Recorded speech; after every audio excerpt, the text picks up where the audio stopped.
présenter mon bilan trimestriel du mois. Donc en fait, ça va faire plusieurs fois que je vous dis je vous ferai la vidéo bilan plus tard et au final 3 mois sont passés et du coup je me dis que je vais vous présenter les 3 mois vraiment très succinctement. Donc en 3 mois j'ai lu 21 livres pour un total de je sais pas 4000, 5000, 6000 pages, entre plutôt 5000, 6000 pages. Ce qui est bien et pas terrible à la fois parce qu'au final 5000 pages ça fait peut-être beaucoup mais pour 3 mois ça fait bof bof. Donc voilà, je vais vous montrer tout ça maintenant. Donc pour les chroniques que j'ai écrites, je vous les mets toutes dans la barre d'informations classées par mois. Et comme j'ai majoritairement, j'ai pas tous les livres avec moi, surtout pour le mois de janvier et février, donc je vais passer vraiment très vite.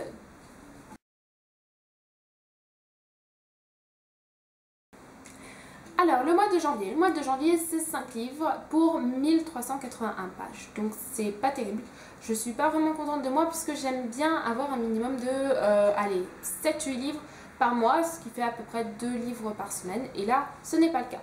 Donc, j'ai commencé l'année 2014 pourtant avec un coup de cœur, donc le manga Joséphine Impératrice de Kaoru Oshie et de Yumiko Igarashi, publié aux éditions Pika, qui a été donc un coup de cœur et que je vous recommande vraiment beaucoup. Je ne suis pas une amatrice de manga, mais là j'ai vraiment adoré, j'étais fond dedans, il y a de super beaux dessins, c'est... Voilà, je vous montre un petit peu, voilà, c'est juste... c'est sublime, c'est... Comment vous dire? Non mais voilà, j'ai vraiment adoré. Alors du coup je cherche, mais oui, mais comme c'est dans le sens lecture japonais, c'est dans l'autre sens. Voilà. Et sachant qu'en plus les éditions Pika m'ont envoyé donc une petite carte manuscrite. Et forcément ça c'est un petit plus puisqu'en fait j'avais reçu ce livre via Mass Critique de Bavelio. Et excellente découverte, je vous la recommande vraiment beaucoup. Ensuite, j'ai lu le tome 2 de Orphan, Sa danse de l'hippocampe de Claire Gracias, publié aux éditions Rajo, dont voici un aperçu de la couverture maintenant. Livre que j'ai bien aimé, même si voilà, c'est pas de toute façon, Orphan c'est une série très intéressante, mais c'est pas non plus la série du siècle. C'est assez prévisible, mais il y a vraiment de très bonnes idées. Et donc je pense toujours ça de ce tome 2. J'ai un peu moins accroché au tome 2 qu'au tome 1, peut-être parce qu'en fait le tome 1 était une découverte et qu'au final le tome 2, ça avance, il y a vraiment des éléments, mais c'est pas non plus sensationnel. Donc ça reste une très bonne saga quand même, mais voilà, si vous cherchez la saga du siècle, il ne faut pas vraiment vous tourner vers cette saga, mais c'est une saga agréable avec de bonnes idées qui se lit bien, des rebondissements et des personnages attachants. Donc voilà, donc j'ai pas encore écrit ni la chronique ni pour le tome 1 ni pour le tome 2. Le tome 3 vient de sortir, donc en fait je ferai un résumé de la série. Donc ensuite j'ai lu Watana, un orang-outan à Paris de Chris Herzfeld, publié aux éditions Manuel Payot. Donc qui est un livre que je lisais donc, dans le cadre de mes études, et donc voici un aperçu de la couverture maintenant. Ensuite, j'ai lu le tome 2 de L'épreuve, donc La Terre brûlée de James Dashner, publié aux éditions Pocket Jeunesse, dont voici un aperçu de la couverture maintenant. Alors L'épreuve, c'est pas une saga coup de cœur, c'est toujours une saga presque coup de cœur. Je trouve que le tome 1 et le tome 2 se vaut vraiment bien, mais c'est vraiment une saga dystopique chouchoute. J'adore cette saga parce qu'elle est vraiment super bien construite. Et que si le tome 3 est à la hauteur des espérances, c'était à la hauteur de ce que l'auteur nous livre par rapport au tome 1 et 2, et à la hauteur donc, des espérances aussi de chacun, ça peut être un énorme coup de cœur parce qu'en fait, dans le tome 1, on n'a rien, dans le tome 2, on a des petits bouts de rien du tout, mais du coup on est vraiment accroché, il y a du suspense, il y a d'excellentes idées, et le tome 3 en fait ça va être la big révélation, et du coup si cette big révélation elle est pas à la hauteur, ça va être une catastrophe, et si au contraire elle est à la hauteur, ça va être juste génial quoi. Le tome 3 peut être un coup de cœur. En tout cas vraiment le tome 1 vaut vraiment le tome 2, une fois que vous l'avez commencé c'est impossible de le terminer. Les personnes qui ont suivi mon conseil, c'est-à-dire de le découvrir, m'ont toutes dit oh ouais t'as raison, c'est génial. Donc si vous avez des examens qui arrivent, commencez-le après parce que vraiment vous ne pouvez plus vous arrêter. Du suspense, des rebondissements, des coups de théâtre, vraiment c'est juste génial. Ma mère l'a lu, elle pense exactement comme moi, donc voilà, vous avez deux avis extrêmement positifs. Et surtout, il y a un film qui sort, donc il faut lire les livres avant de voir le film. Le film sort fin d'année 2014, il me semble. Le tome 3 est à paraître aussi durant l'année 2014, mais là je sais plus trop quand. Et du coup j'ai vraiment super hâte de voir le film. En tout cas, découvrez vraiment cette saga dystopique. Et ensuite, j'ai lu donc Le Chant du Troll de Pierre Bottero, publié aux éditions Rajo, dont voici un aperçu de la couverture maintenant.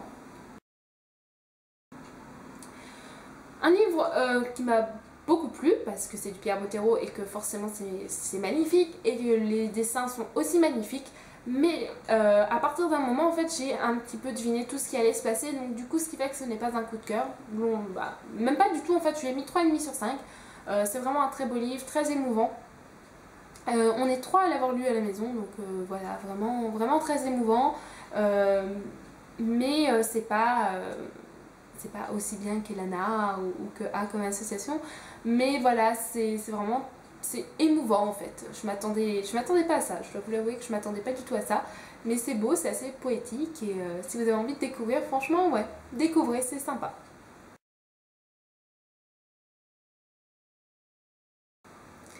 Alors, le mois de février. Février, c'est 6 livres, 1955 pages, 1944 pages, pardon. Moi, j'aimerais bien encore un petit peu plus si possible. Voilà, on est loin, je vois des blogueurs qui lisent 15-16 livres par mois, c'est vraiment ce que j'aimerais faire. Bah, on est loin du compte, hein, il manque juste 10 livres, mais bon. Bref, j'ai commencé le mois en lisant le tome 2 de Cabaret, Vengeance de Gillian Larkin, publié aux éditions Bayard, dont voici un aperçu de la couverture maintenant. Un tome 2 qui est bien, mais un petit peu en dessous du tome 1. Voilà, j'ai trouvé un gros creux au niveau du livre, des longueurs aussi. Et bah, y a un moment où, je sais pas, j'en ai eu un peu marre de lire ce livre, sûrement parce qu'il se passait pas grand chose et que j'y trouvais pas mon compte. Et du coup, ce qui fait que j'ai trouvé le milieu un petit peu moyen. Globalement, quand même, je mets une bonne note parce que le début est pas mal, la fin est pas mal, mais vous voyez, il y a ce milieu là qui est un peu bof, avec des personnages qui m'ont un peu agacé.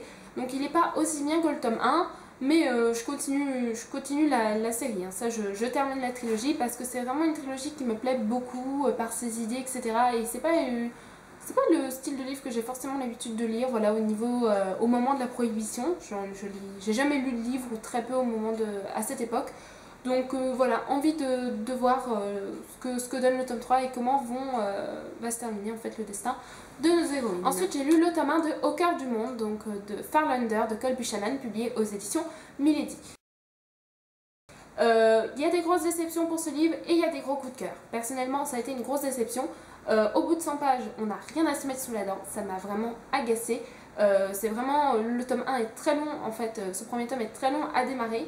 Ce qui fait qu'au bout de 150 pages, 200 pages, j'ai abrégé ma lecture. J'en avais marre. Au final, j'ai quand même lu de travers en fait pour écrire la chronique.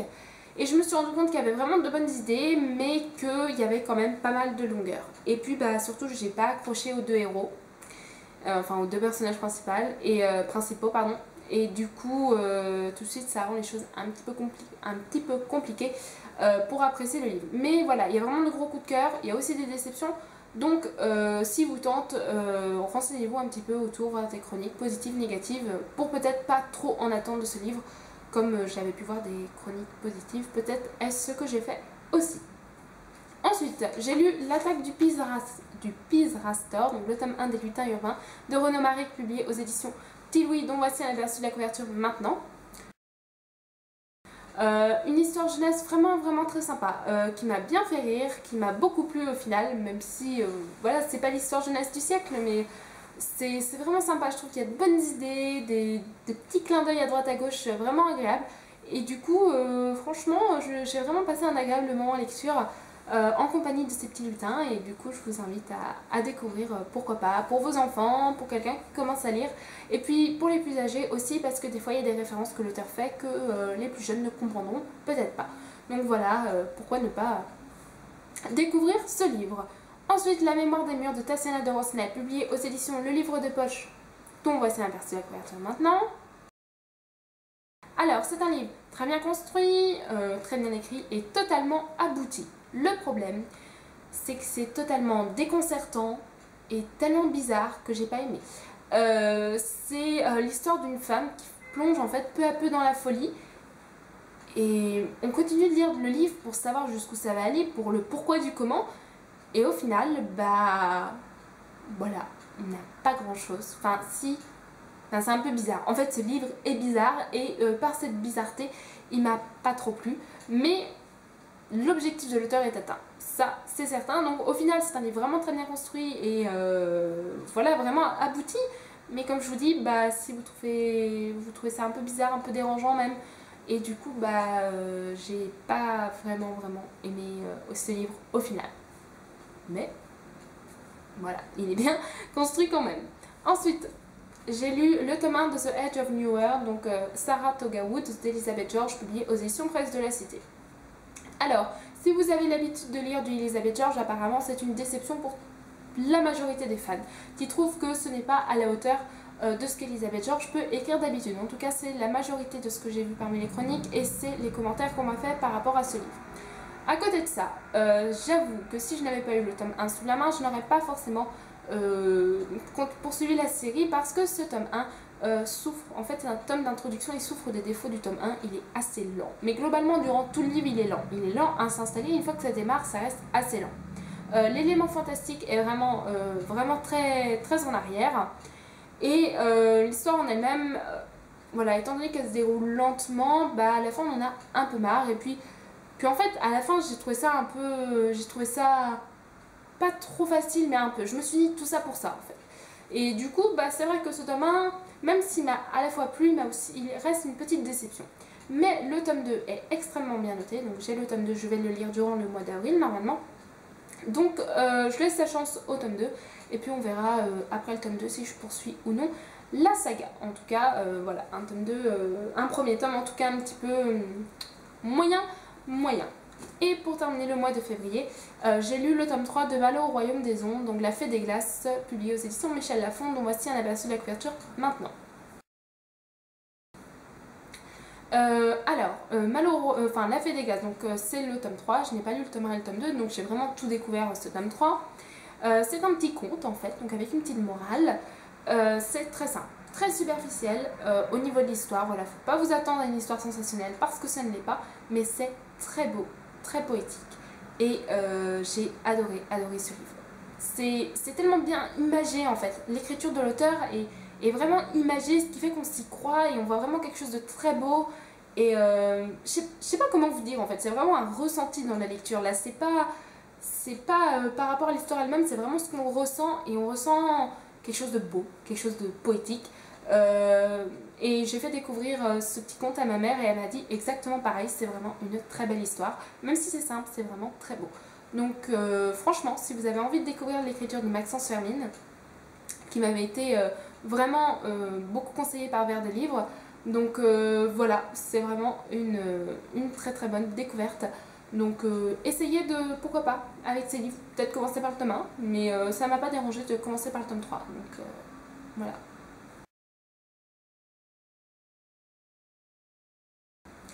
Le mois de mars, c'est 10 livres pour 2464 pages, ce qui est nettement mieux, je trouve. Beaucoup plus ce que j'aimerais lire tous les mois, même s'il y a 3 BD, donc ce qui fait 7 romans, c'est quand même beaucoup mieux. J'ai commencé le mois avec une belle déception qui est L'Envoyé des Monarchies de Londres d'Olivier Lucetti, publié aux éditions Fantasy. Globalement, ce qui ne m'a pas plu dans le livre, c'est le style d'écriture qui est très philosophique. Voilà, c'est un roman de fantasy sur la Chine. Donc j'avais envie de découvrir et non, ça n'a pas du tout fonctionné. Vraiment, le problème réside en le style. Enfin, le problème, c'est pas un problème, c'était un problème pour moi. Parce que c'est très bien écrit, mais il faut rester vraiment hyper concentré. Et puis qu'il y a tellement de détails que je me suis très rapidement sentie dépassée, ça m'a très rapidement agacée en fait. Et qu'on ait des détails et qu'on ait rien, c'est lent. Et bah voilà, j'ai fini par refaire mes livres et je me dis bah tant pis. Et dans les chroniques que j'ai pu voir, le style a assez souvent posé problème. Donc si vous voulez un livre avec un style un petit peu déconcertant, pourquoi pas. Il y a quelqu'un qui s'y connaissait plus qui disait que l'auteur reprenait le style de la mythologie chinoise. Personnellement, j'y connais rien, donc j'en sais rien. Mais si vous aimez peut-être le style de la mythologie chinoise, apparemment très imagé, eh bien, pourquoi pas. Ça vous permettra d'aimer ce livre. Ben, si vous n'aimez pas trop, je vous conseille pas du tout. même. Ensuite, j'ai lu un manga, le tome 2 de Joséphine de Yumiko Igarashi et Kaoru Oshie, publié aux éditions Pika. Un tome 2 qui n'est pas un coup de cœur parce que je ne l'ai pas fait traîner assez longtemps en fait. J'avais tellement envie de le lire que je l'ai lu tout d'un coup et qu'au final il a manqué ces petites attentes en fait. Il a manqué cette attente parce que c'est pas très gros non plus, ça se lit vraiment très vite. Et c'est cette petite attente je pense qui m'a fait avoir un coup de cœur pour le tome 1. Mais en tout cas le tome 2 je l'ai dévoré, je l'adore, j'adore toujours autant. Voilà, toujours de magnifiques dessins, voilà, c'est vraiment super beau. Donc franchement, encore une fois, je vous recommande cette tétralogie manga. Ensuite, j'ai lu L'épouse hollandaise d'Eric McCormack, publié aux éditions Point. Un livre qui ne m'a pas plu non plus, parce qu'en fait, c'est pas du tout ce que je voulais à ce moment-là. Donc c'était via Babelio, donc il fallait que je rentre, donc il a fallu que je termine, et du coup je l'ai abrégé parce que je m'étais donné une toute autre image du livre. Je m'attendais pas du tout à ça et c'est pas du tout ce que j'avais envie à ce moment-là. Du coup je l'ai lu très rapidement de travers, j'ai découvert qu'il y avait vraiment de bonnes idées de la part de l'auteur, que c'était très bien écrit. Du coup moi j'ai pas trop accroché. J'aurais su comment c'était écrit et rédigé, j'aurais peut-être fait un petit peu plus attention, j'aurais su que c'était pas trop mon style. À côté de ça, ma mère l'a lu, elle l'a adoré. Voilà, même si c'est pas le roman le plus extraordinaire qu'elle ait lu, mais elle a vraiment adoré, c'est très bien écrit, il y a de très bons éléments et de bons rebondissements. Voilà, quand vous lisez vraiment assidûment, c'est vraiment surprenant. Donc voilà, deux avis. Le mien, où c'est un style un petit peu plus roman contemporain que thriller, et je m'attendais à un thriller genre haletant, et c'est pas du tout ça en fait. Et celui de ma mère, donc, qui est beaucoup plus positif. Donc à voir si ça vous tente de le découvrir. Ensuite j'ai lu 3 BD, donc je vais vous faire un petit tourniquet. Les légendaires le tome 1, les légendaires le tome 2, donc qui est une saga BD, donc on ne refera pas le succès, mais vraiment que j'affectionne beaucoup. Et puis Fleur de Fée, car là c'est un petit conte vraiment sympa, que j'ai beaucoup aimé, très beau, voilà, qui aborde un peu le thème de la différence et tout ça. Et c'est vraiment sympa. Donc voici un petit tourniquet maintenant.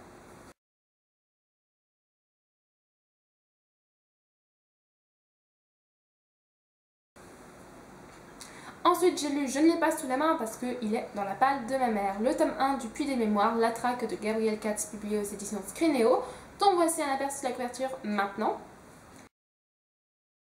Ça n'a pas été un coup de cœur, sûrement parce que c'est le tome 1 et que donc il faut introduire l'histoire, mais j'ai juste adoré. Et une fois que j'ai commencé ce livre, j'en suis vraiment plus sortie.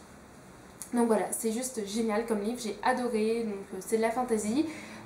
Et il faut vraiment que je remercie Lanila Books parce que sinon je n'aurais peut-être jamais découvert cette série, et elle en a tellement parlé en bien qu'elle m'a vraiment tentée, et a raison, parce que j'ai vraiment beaucoup aimé, et que tous les amateurs de fantasy, je vous recommande vraiment cette série. Et pour les autres, bah pourquoi pas, parce que contrairement aux romans de fantasy où on peut trouver beaucoup de descriptions et beaucoup de longueur, parfois avec beaucoup de détails, et bah, j'ai trouvé qu'il n'y avait pas tant que ça de grandes pages de narration dans ce livre, et qu'il y a pas mal de rebondissements, pas mal d'action, et puis l'auteur aime bien faire un chapitre de temps à autre, mais bien positionné, du genre là où ça vous agace vraiment bien en tant que lecteur, voilà, sur un personnage totalement autre, qui va venir s'imbriquer peut-être dans l'histoire, et des fois peut-être pas, parce que malheureusement il meurt.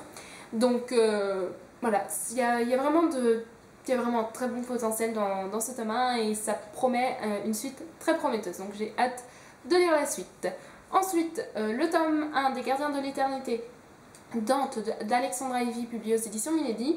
Un début prometteur, une fin pas catastrophique, mais voilà, j'ai totalement décroché. On est vraiment beaucoup plus sur la relation Abby-Dante que sur l'histoire derrière, étant donné que je n'ai pas trop aimé Dante et que Abby m'a rapidement agacée.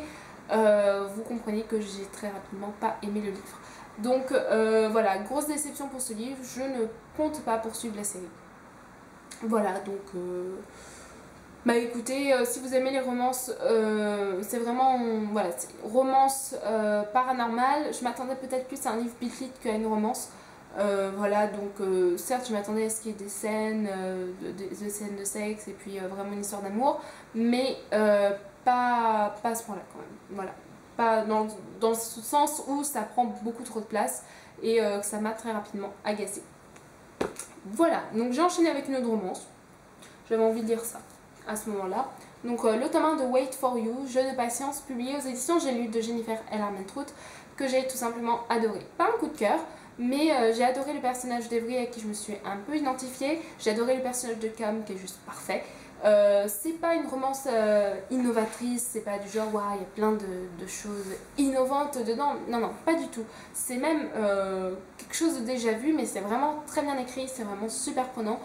Et j'ai adoré, adoré, adoré. Il y a un tome 2 qui va apparemment revoir les éléments du point de vue de Cam, donc peut-être pas enchaîner les deux. De toute façon, le tome 2 n'est pas paru en VF pour le moment, parce que je pense que les deux, ça fait un peu overdose. Et puis le petit défaut que j'ai trouvé à ce livre, c'est que la fin, c'est un peu long à la fin.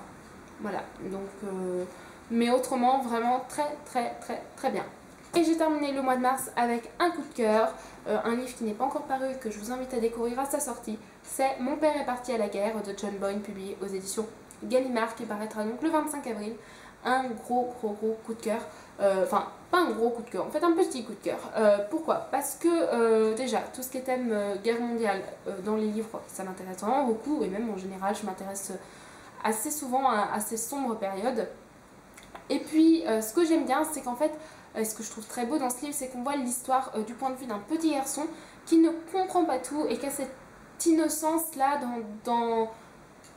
dans la vie tout simplement, et qui voit l'horreur mais qui la comprend pas forcément, et ce qui fait que c'est vraiment très beau et très émouvant et très sincère.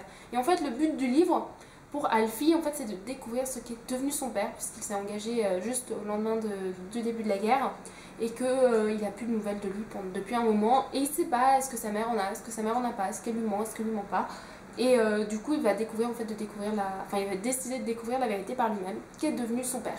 Et c'est vraiment très beau en fait, c'est vraiment la guerre vue de l'arrière, il n'y a pas de style trash ou quoi que ce soit, c'est quoi qu'il y a un moment c'est vraiment sous-entendu, mais voilà, c'est beau tout simplement, et je vous invite vraiment à découvrir. Je n'ai pas lu Le petit garçon au pyjama rayé, j'ai juste vu le film qui m'a un petit peu qui m'a pas vraiment plu, et du coup j'ai pas poursuivi. Enfin, je n'ai pas poursuivi avec la lecture du livre, mais vraiment celui-ci est vraiment très très très très beau. Donc voilà pour mon bilan trimestriel. J'espère pouvoir lire plus dans les mois à venir. Et puis bah écoutez, je vous souhaite une bonne journée et je vous dis à la prochaine vidéo. Bisous bisous.